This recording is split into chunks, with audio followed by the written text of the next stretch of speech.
আপনার বাচ্চাকে সেন্সরি বল দিয়ে খেলতে কেন দিবেন জানেন? এর কিছু সুবিধা আছে। কারণ এটা হচ্ছে বাচ্চার যে স্পর্শের অনুভূতি সেটাকে আরও স্টিমুলেট করে।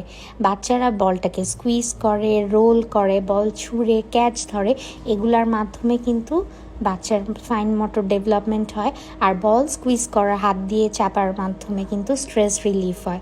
এছাড়াও এই বলগুলো দেখে কিন্তু ওরা ডিফারেন্ট টেক্সচার বুঝতে পারে।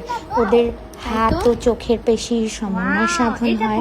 তারপরে ধরেন শেপ, কালার, এই জিনিসগুলো শিখে রাখতে পারে, ওদের মেমোরিটা আরও বাড়ে। হ্যাঁ, এছাড়াও বাচ্চাদের সাথে গ্রুপ প্লে করতে কিন্তু এই বলগুলো দারুণ উপযোগী। এটা কি কালার?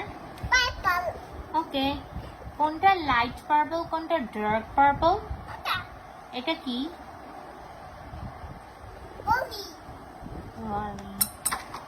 ও, তুমি কি জানো এগুলোতে সাউন্ড হয়? আপারও এটা এক সেট ছিল, দেখবা সাউন্ড হয়।